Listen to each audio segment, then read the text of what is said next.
we're parked right in front of the 16-unit building that he's got under contract. We picked it up at a purchase price of $1.4 million, which is $87,500 a door. It drives the value of the building up to $1.7 million. And I'm sure I can go in and drop expenses in there too, so that can create a bigger spread in that. So we have almost $300,000 built in on equity on the buy. We're back in Saskatoon with Fraser again, and so today we're going to be checking out his most recent acquisition. It's kind of unlike anything else you've done, right? Yeah, it's a little bit bigger than what we're used to. So I'm really excited to be bringing you guys this story. We're diving deep into the numbers unlike anything we've ever done before, and specifically what this story is 16 units, $87,000 a unit, and we're talking $90,000 net operating income. Let's get into it. First of all, thank you, Fraser, for being willing to share this information. I know my audience is constantly just dying to learn more about bigger deals, and the fact that you're willing to just break down the numbers for us, that's honestly fantastic. So first of all, I just want to thank you for doing this. Yeah, no problem at all. I love sharing the numbers, and I love talking about the numbers behind deals and how it's structured. I know that's one of the biggest barriers or challenges that people face when putting any type of deal together. So yeah, anything that I can help you guys with, I love to do it. So the reason that we have this on the side of his truck right now is we're parked right in front of the 16-unit building that he's got under contract. So Fraser hasn't closed on it yet, so we can't actually do a walking tour of it, but we thought, let's break down the high-level concept of how this deal works in front of the building. So if you don't mind, just kind of walk us through what this project looks like. Yeah, definitely. This is a 16-unit apartment complex. It has 14 two-bedrooms, 2 one-bedroom units, just on either side of the mechanical room. They're large, just very good units, well kept. A lot of them are renovated. A lot are dated too, but good shape overall. We picked it up at a purchase price of $1.4 million, which is $87,500 a door. Going rate in the city right now is roughly $105,000 to, I've seen them go $125 plus, and so it is a bargain. The rents are undervalued in this property. Average rents are $770, and in the area you can push about $850, $900. So that's an added feature also. So yeah, basically we bought this property with equity built into it. It's not closed yet, but we're deep in due diligence. We have a lot of money tied up in this thing already. We have our investors all lined up. We're just getting JVs signed here in the next week or two, and probably by the time this video airs, it'll be hard. We'll be hard on the money. I'm so excited. This is amazing. This is inspiring because this is the sort of buildings I want to take down too. And first thing you can even notice just from the outside, obviously purpose built, looks like 3 stories, so no elevator, which is great. So you're not going to get into those costs, especially with 16 units. That can really be burdensome. Looks like a flat roof on top. No, it's a pitched roof. Oh, is it? It is a pitched roof, and it's got new shingles on 3 sides. The boiler's 9 years old. The water heater's 7 years old. The furnace is in good shape. It's just a well-kept unit. This is an older gentleman who owned this building. They're transitioning out of their rentals right now. This is actually the last unit they have for sale, and I just caught him at the right time, and yeah, I'm excited to get into it. Nice. And so, private deal, right? Private deal, yeah. So we won't necessarily get super deep into it, but how do you approach someone on a private deal like this? This seller wasn't originally necessarily thinking of selling, right? You approached them. Yeah, exactly. I caught them at the right time. I actually spoke with the wife, and she said the husband's actually at the building right now. So I was on the phone, so I hung up the phone. I was like, "Okay, I'll be right there." So I come over here, and I kind of told you this story a little bit earlier today, and he walked me through it. We checked it out, and he walked me through a couple of the vacant units, and then I went downstairs. I checked out the mechanical room, and then I remember I was scratching down numbers on my notepad on a washing machine, and then I went up and presented the numbers to him, and we ended up working out a deal in the next couple of days. So, and 1.4 is the price that we came in at. And so when negotiating on a private deal like this, are you making that offer in writing? Is it verbal back and forth until you narrow down the details? Off-market deals, I find this with single-family homes often too. It's a lot of verbal. We don't really pen or ink anything until we have something hammered out, and it's just easier for everybody. Sellers don't want to go through it, and they don't even know how to do up their own contracts half the time. So we do verbals on a deal, and then we will put it in ink. Awesome. Yeah. So how do you determine 1.4? Why did this work for you? So I know a good price in the city is about 100, 105. Like that's what average is going for in the city per unit, per door. And so I know a building that was purchased a little bit down the street actually at 66,000 a door roughly, but it was in major disrepair. So I actually started at that. So I offered him $1 million for this building, and it works out to 66 or 67,000 a door. And then he came back at 1.5, and then I when we were kneeling down working on a stove, I was helping him with a stove, and then I came back at 1.25. And then he came back at 1.4 and said, that's it. And then I think I asked him if he would do 1.3. He said no. He said 1.4 is as low as we can go. So I told him I would go home and think about it and get back to him. I still knew it was a good deal and I was interested in it. I was actively looking for multifamily buildings. So I went home, reran all my numbers. I called him back the next day and said, we'll take it. So then, awesome. I love it. So then we did the agreement up and it went to his lawyers. It was all signed, and we're moving forward on it. So it's good. Sweet. It's exciting.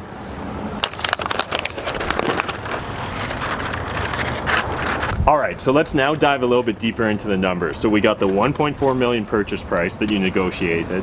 What's the rest look like? All right, so your purchase price is 1.4. That gives us a down payment of $400,000 and closing costs. So 1.4 million at a 25% down payment is actually $350,000. But then we add another 50 on top for due diligence and closing, and that's just all your inspections and stuff like that. And it's a lot more expensive when buying a large multifamily than a single family house. Yeah, and then as the building gets bigger, your due diligence price will go up too, because especially if you do CMHC financing, because they charge a fee.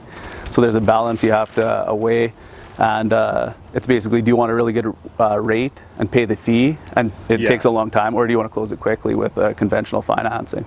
So there are good ways to do it, but either way is a good way. You just have to choose what's best for you. And then this building has a gross operating income of about $151,500. And then the net operating income is roughly $90,000. So that's all your income expenses, and not including debt service. So it's a good building. It's a true 7 cap, and I'm saying true because a lot of people, like we spoke earlier, they don't take into account a lot of the expenses that need to be taken into account. I actually have $100 a unit, so $1,600 a month, tied into the expenses on this, and that's calculated in the 7 cap. So it's really shocking how many sellers seem to get forgetful around selling time. All they seem to remember for expenses is taxes and maybe insurance. And you're like, wait, what about like repairs and maintenance? What about management? What about vacancy? All those additional details, and those can dramatically impact your numbers. So it's really important to understand you can lie to yourself with numbers if you're like cherry picking the numbers, right? So it's really important during your due diligence process to make sure you really understand, is that a true 7 cap, or is that, a pie in the sky 7 cap? Exactly, and you can lie to yourself and bend the numbers however you want, but it's not benefiting anybody, because if you get into this building and the numbers aren't performing how you want them to or how you projected it, it'll affect everybody. And if you have investors on it, they probably won't be happy. So do your due diligence. And then another thing with multifamily buildings that I love is a lot of people get hung up on the cash flow. They'll say like, oh, the cash flow is not enough for the amount of money that we're putting in, but you need to take into account that just the ability to raise the rents. So if you raise the rents $50 a unit in a house with a basement suite, you're up $100. But if you do that with a multifamily apartment complex, say even 16 units, it just compounds. And then you have your capital pay down, gets paid down so much quicker. These buildings appreciate differently than single family homes. They're valued just differently. And a lot more specific to the earnings, right? Exactly, So it's all based on it at a 7 cap, but you've now increased the rents $50 each. It can dramatically increase the actual value of the property. And this building's actually a really good example of that. We bought it at we paid 1.4. Rents are $770, so the numbers work out. If we drive the rents up to $900, and rents are roughly in that area, in this area, $850, $900. It actually, this is all backed by CMHC too, or verified. It drives the value of the building up to $1.7 million. And I'm sure I can go in and drop expenses in there too, so that can create a bigger spread in that. So we have almost $300,000 built in on equity on the buy. Yeah. So that's the power of off-market deals. Yeah, this is super exciting. And again, I really appreciate you breaking it down for us. So I'm sure a lot of people are wondering, how and where did this 400,000 come from? So let's dive into it with another sheet. Yeah. Whole second. Yeah, cool. We'll be good. Slide So a little more to the right. So I'll get slammed on social media for that. All right, so just to summarize again, we got our purchase price 1.4. We got 400,000 with the down payment and closing. So you got 400,000 that was just burning a hole in your pocket? No, not at all. So for deals like this, you have to bring investors together. That was actually a big thing for Vanessa and I. We did the conventional way. We bought a house, renovated the basement, bought another house 3 years later, and it was just a slow process. So we started working with investors the last few years, and it's just, we've been able to compound our growth.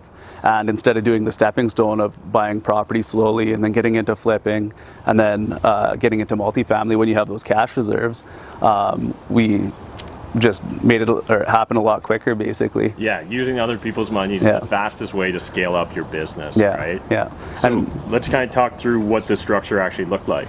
Okay, so we need 400,000 from investors. So for this deal, we were giving away 75% of the building, so 18.75 per 100,000. Then YXL, our company, retains 25% for finding the deal and putting it together. And so I know a lot of novice investors, whether they're on the finding the deal side or the inserting money as a money partner, at first they kind of struggle to understand why this is important or why this happens, that there's value in just finding the deal. But the key is, especially when you're sourcing this as a private deal, there's a lot of time and effort that goes in. Because it's not like you just talk to this one seller and you buy this property. Yeah, exactly. You probably talk to dozens, if not hundreds of sellers before you're able to find the right deal at the right price and the right terms. Plus all the back end work, having to track everybody down and contact information. And there's just a whole bunch of work that people do not see. And so do you mind, is there an exact formula you're using to determine the 25%, or how do you figure that out? No, I just talked with a couple other people that were doing buildings of this size, and this seemed like a fair giveaway for investors. 18.75 per 100,000. That's cash flow, equity appreciation, and capital pay down. They get the whole meal. And our investors, this deal is already funded. They're more than happy doing that. They're excited about this deal. So 25%, it just was the number that worked out, and that's kind of where the cards fell, I guess. Awesome. So yeah. And so Fraser's actually drawn out for us like an entire little org chart here. So if you don't mind, just kind of walk us through how the deal actually ended up coming together. Yeah, okay, so basically I got the building under contract, I sent it off to financing right away, and they said through CMHC we could actually get up to 81% loan to value, up to 85%, but it's going to fall right around 81%, so that's essentially $100,000. And then over here you have, there's the option of a vendor take back on the table, so basically the seller leaves money in the property for X amount of years, and the value is $100,000 on that. So basically we had to raise $200,000. So from investor one, they put $100,000 into the deal for an 18.75% stake in the building. And then investor two did the same thing for $100,000 for an 18.75% stake in the building. And then because we got the high ratio mortgage, we essentially keep 18.75 in the building. And then with the vendor take back, that's essentially us raising another $100,000, so that YXL is keeping another 18.75. So basically the investors are just under 20% each, and then YXL's shares added with the 25% originally end up at 62.5% of the building. Yeah. I love it. This really spells it out for people. And again, just in case anyone's confused about where this 100,000 comes from, again, remember they originally planned to do 75% loan to value. So because of the fact that they were able to actually increase that, that was considered essentially similar to the finder's fee here, where you're really bringing value or adding value because you went to the effort of getting that financing. And another thing to touch base on with that, the investors are actually really happy because we can keep the group really small now. We're not dealing with 5 people on one deal. Yeah. You're more mobile. If there's equity built in and we can pull equity out and go into another building, it's a small party. We can Like it's just, you're more maneuverable. So everybody's really happy about that actually. Yeah, I love it. And I, again, just want to thank you so much for taking the time to break this down. I know it provides a lot of value for the audience. If people are interested in like learning more or reaching out to you, what's the best way to get in contact? Yeah, you can just follow me on Facebook at YXL Real Estate Investments, or you can follow me on Instagram at Fraser Nybo, or go to our website at yxlrealestate.ca. And yeah, you can get in touch with me any of those ways. And awesome. Yeah, I'd love to chat with you. So if you guys enjoyed this video, make sure you smash that like button, hit the subscribe button if you're new to my channel, and reach out to Fraser if you want to get in contact with him. Awesome. Thanks you guys.